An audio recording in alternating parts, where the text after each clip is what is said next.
इंसान की सबसे बड़ी आजमाइश क्या है? दौलत, शोहरत नहीं। सबसे बड़ी आजमाइश है यकीन और सब्र। आज मैं आपको एक ऐसे वली की कहानी सुनाने जा रहा हूं जिनका यकीन और सब्र अल्लाह की कुदरत को जाहिर कर गया। ये कहानी है एक गांव की जहां पानी की एक बूंद भी नहीं थी, जहां लोग प्यास से मर रहे थे और जहां जुल्म अपनी हदें पार कर चुका था। ये एक यहूदी आबादी वाला गांव था जहां मुसलमान अल्पसंख्यक थे। मुसलमानों पर हर तरफ से जुल्म हो रहा था। उनको मजबूर किया जा रहा था कि अगर पानी चाहिए तो अपना ईमान छोड़ दो। हर कुआं खोदा गया लेकिन सिर्फ कड़वा पानी मिला। लोग मायूस हो गए थे।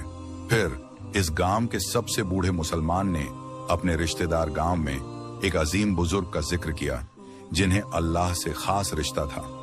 ये बुजुर्ग थे हजरत साहिब, जो एक नेक इंसान थे। उन्होंने अपनी पूरी जिंदगी अल्लाह की राह में लगा दी थी। एक दिन असर की नमाज के बाद उन्होंने एक ख्वाब देखा। एक गांव जिसमें लोग पानी के लिए तड़प रहे हैं और एक बच्चा उनकी मदद की गुहार लगा रहा है। हजरत साहिब इस ख्वाब से बेचैन हो गए और समझ गए कि यह एक इशारा है। उन्होंने सफर की तैयारी की और गांव की तरफ रवाना हो गए।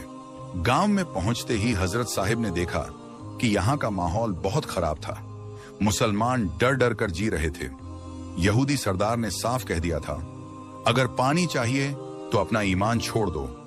लेकिन हजरत साहिब ने जवाब दिया, पानी अल्लाह की नेमत है, इसे रोका नहीं जा सकता। हजरत साहिब ने गांव वालों को सब्र और अल्लाह पर यकीन की नसीहत दी। फिर उन्होंने दुआ के लिए हाथ उठा दिए। यहूदी सरदार गुस्से में आ गया। उसने कहा, अगर तुम हमारे खिलाफ हो तो इसकी सजा मिलेगी।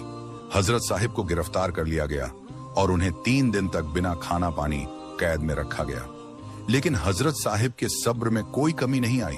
वह हर दिन नमाज पढ़ते रहे, दुआ करते रहे और तीसरे दिन कुछ ऐसा हुआ जिसने सबको हिलाकर रख दिया। अचानक बारिश शुरू हो जाती है। एक नया कुआं खुल जाता है।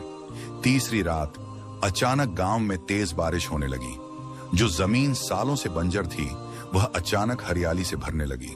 और सबसे बड़ा करिश्मा, गांव के बीचों बीच एक नया कुआं खुल गया जिसमें मीठा पानी था। गांव के लोग दंग रह गए। यहूदी सरदार और उसके साथी हैरान थे, ये कैसे मुमकिन हो सकता है। तब हजरत साहिब ने कहा, जब अल्लाह की मदद आती है तो कोई उसे रोक नहीं सकता। इस करिश्मे को देखकर यहूदी सरदार समझ गया कि वह गलत था। वह हजरत साहिब के कदमों में गिर पड़ा और कहने लगा, हमें माफ कर दो, हमें सच्चाई दिखा दो। हजरत साहिब ने कहा, अल्लाह हर इंसान को हिदायत देने के लिए तैयार है, बस उसे दिल से पुकारो। इस चमत्कार को देखकर कई यहूदी इस्लाम कबूल कर चुके थे। मुसलमानों का ईमान और मजबूत हो चुका था। हजरत साहिब ने गांव को अल्लाह के सुपुर्द किया और अपने अगले सफर पर निकल पड़े। लेकिन उनकी दुआ, उनका यकीन और उनका सब्र इस गांव में हमेशा के लिए बस गया। ये कहानी हमें क्या सिखाती है? ये सिखाती है कि जब भी जिंदगी में आजमाइश आए तो सब्र करो, यकीन रखो और दुआ करो, क्योंकि अल्लाह कभी अपने नेक बंदों को अकेला नहीं छोड़ता। याद रखना।